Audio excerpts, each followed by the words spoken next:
అనుకోవట్లేదు. But at the same time అదొక free for all లాగా డబ్బులు తీసుకురండి, ఎక్కడి నుంచి డబ్బులు తెచ్చినా మనకు వెల్కమ్ అంటే దుర్వినియోగం అయ్యేటటువంటి ఇది నిందారోపణలు వచ్చే అవకాశం ఎక్కువగా ఉంటుంది. కాబట్టి ఈ మాట చెప్పుకుంటారని నేను అనుకుంటున్నాను. సార్ ఓకే, ఫండింగ్ అలాగే అభ్యర్థులు కూడా హఠాత్తుగా మోతుబరిలో చేసి ఎన్నికల కోసం అప్పటికప్పుడు ఇప్పటికే ఉదాహరణకు బాలసేవలు వచ్చారనుకోండి, ఆయన వేరే పార్టీ ఇటు నుంచి వెళ్ళి మళ్ళీ ఇటు వచ్చాడు. కాబట్టి ఆ వాస్తవికత ఉంది కాబట్టి వేరే పార్టీల నుంచి వచ్చిన వాళ్ళకి కూడా టికెట్లు ఇస్తున్నారు. కానీ దాని అర్థం ఎవరికి వాళ్ళు నేనే టికెట్ ఇప్పిస్తాను, మీకు తెలుసు కదా, మనల్ని చాలామంది కలుస్తుంటారు, ఎవరికి వాళ్ళు బిల్డప్ ఇస్తుంటారు, అంతా నేను ఎంత చెప్తా అంత అంటుంటారు.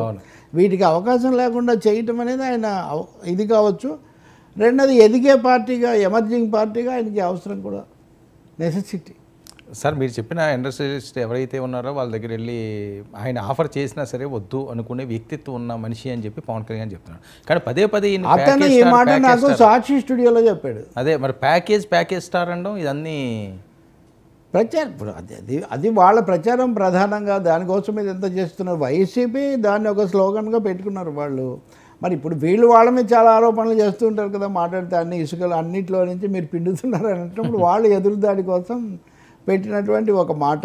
మనం ధన రాజకీయాల్లో బతుకుతున్నాము, ధనం లేకుండా ఇప్పుడు పార్టీలు నడవు అనేది ఒక వాస్తవం. సరే, ప్యాకేజీ నేనైతే చాలాసార్లు ఖండించాను. అంటే నా అభిప్రాయం, కేవలం డబ్బు కోసమే ఇదంతా చేస్తున్నారు, చంద్రబాబు డబ్బుతో కొనేసాడు అనే స్లోగన్ అయితే నేను యాక్సెప్ట్ చేయను. వాళ్ళ మధ్య అవగాహన ఉంది, లేదా ఎవరేం భరిస్తారు అది వేరే విషయం. కానీ అంత పవన్ కళ్యాణ్ స్వభావం రీత్యా తన సినిమాలు, తన స్వతంత్రము, తన మాట వీటి మీద ఎక్కువగా ఉంటున్నటువంటి ఒక పరిస్థితి. బట్ కొన్ని శక్తులు ఆంధ్రప్రదేశ్ రాజకీయాలను శాసించుతున్న మాట నిజం. వైసీపీకి వనరులు ఉన్నట్టే టీడీపీ క్యాంపును కూడా పోషించే లేదా బలపరిచే నిధులు ఇచ్చే వాళ్ళు ఉన్నారు. అంతేందుకు 2019లో 2014లో చివరి నిమిషంలో చంద్రబాబుకు పొత్తు కుదరడం వెనుక ఒక కార్పొరేట్ హౌస్ ఉందని అందరూ కూడా చెప్పుకున్న విషయం. దానివల్లే BJP was forced to align with TDP అని అప్పటి సంగతి చెప్తున్నాను నేను.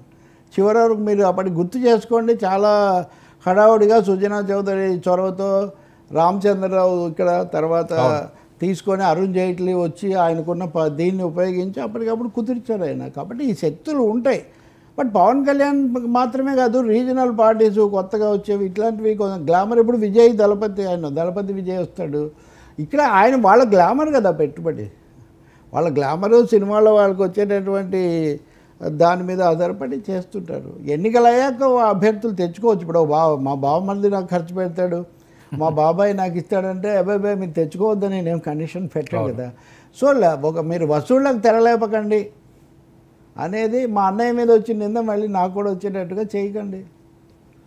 సో ఎన్ని మెలికలు పడ్డా, ఎన్ని మెలికలు పెట్టినా 2024లో మాత్రం ఖచ్చితంగా చంద్రబాబు నాయుడు గారు విజయం వైపే ఆలోచిస్తారు, అంతేనా?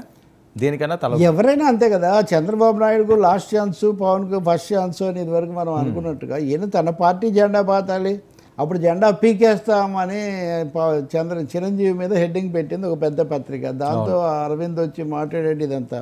ఈయన తన జెండా పాతడం కూడా ముఖ్యం వీళ్ళతో పాటు అని ఆయన అనుకుంటున్నాడు. చంద్రబాబు నాయుడు మ్యాక్సిమం ఇప్పుడు కనుక రాకపోతే నవ్ ఆర్ నెవర్ బ్యాటిల్ ఆయన చేస్తున్నాడు.